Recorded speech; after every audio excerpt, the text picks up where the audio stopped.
Hey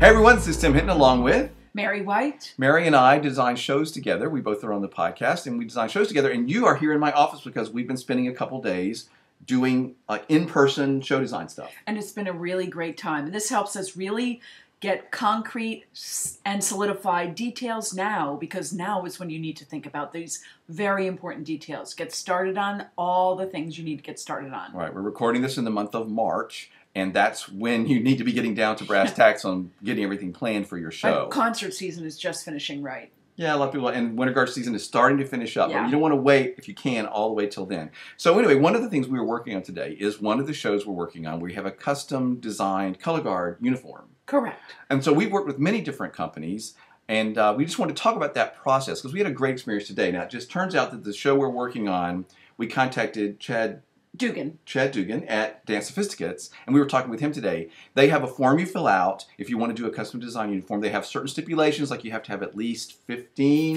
uniforms ordered, and you have to assume it's going to cost at least $150 Correct. per cost. So that's sort of the stipulations if you want to do that. Now, a lot of people, of course, all of these companies have great options available. But if you have a specific show, you're trying to get a specific look, so we contacted Chad, we filled out the form, and he contacted us. It was wonderful the way the process went. So let's talk about what happened today when we talked to him. So generally, we had to fill out a form first. I think you already said that, but I mean, a lot of times you have to fill out with information, and that I think they do that just so you're taking the process seriously. And it does need to be taken seriously because artists are going to be drawing things for you. And then we talked. You're sort of committing that you're interested in really doing this. And it gives them the pertinent information about the school and how many students you think you're going to have, approximate budget. Sorry to interrupt, so go ahead. And any ideas you have. In addition to that, Tim and I sent him our storyboard. Not a storyboard, but our inspiration pieces. We had some inspiration colors. We had just some pictures of women, really, that we in certain dresses that we said something like this. Right. Like we found inspiration. This is what we always tell people to do when you're looking for shows. Go Google whatever it is you're looking at for your show, and things will come up. And we pulled images off just so we could show the costume designer that's going to be doing this. This is the kind of thing we want. Then what's wonderful is they, of course, this is their profession. They're brilliant at this. Whoever you work with is doing a custom design. All these companies are all like this.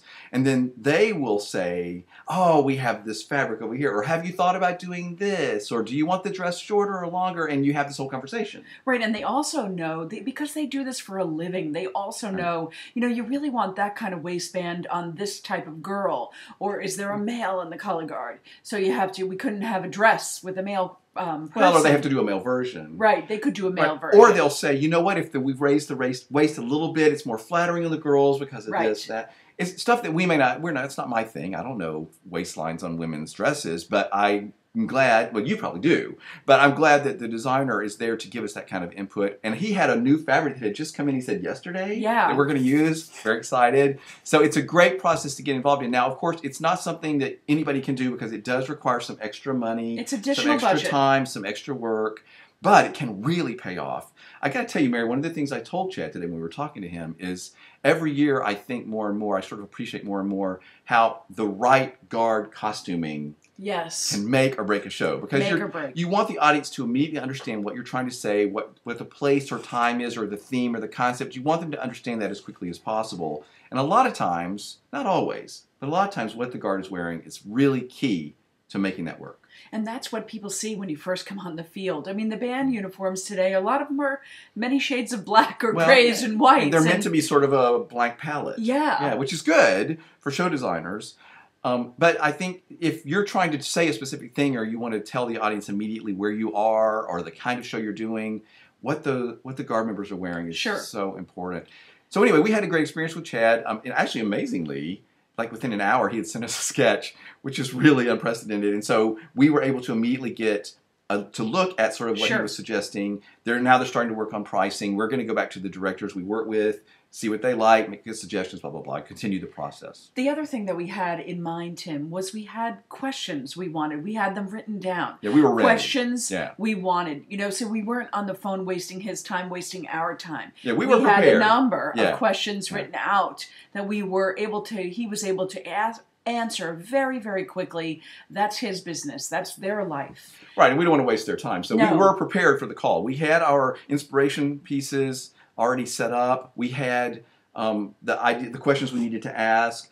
And I felt like it went really fast. Really fast. But it went really... So anyway, we encourage you to do it, but don't waste your time. Don't waste any time getting started.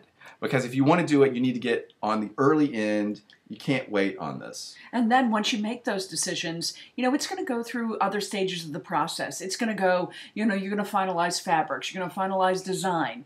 So once that's finalized, you need to get that deposit in right away so those things can get in production. So on-time delivery is...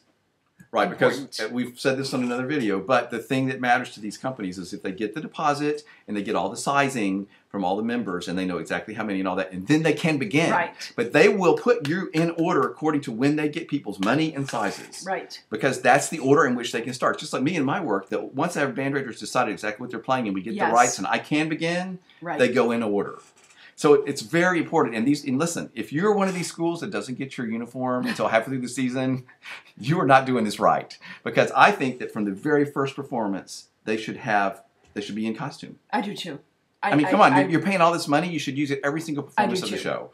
So don't be one of those people that doesn't get their act together. And don't blame the uniform companies if you don't get them the information or the money in time. It's not their fault. You have to do your part. I'm getting all heavy on them here. I know. I didn't mean to be so mean, people. I'm sorry. I need to lighten up. Lighten up. Okay, well, let's leave them on a happy note. Okay. You're going to have the best season ever. Ever. If you do this. You're going to love it. It's fun talking with you, Mary. Thanks. You too, Tim. Have a question for a roundtable talk or have a suggestion for a podcast topic or guest? Go to marchingroundtable.com and click here on feedback or here on Ask Tim a Question. Don't forget you can always find podcasts on topics that interest you by searching in our podcast archives. And when you go to YouTube to watch a Roundtable Talk video, make sure and subscribe so you never miss a single episode of Roundtable Talk.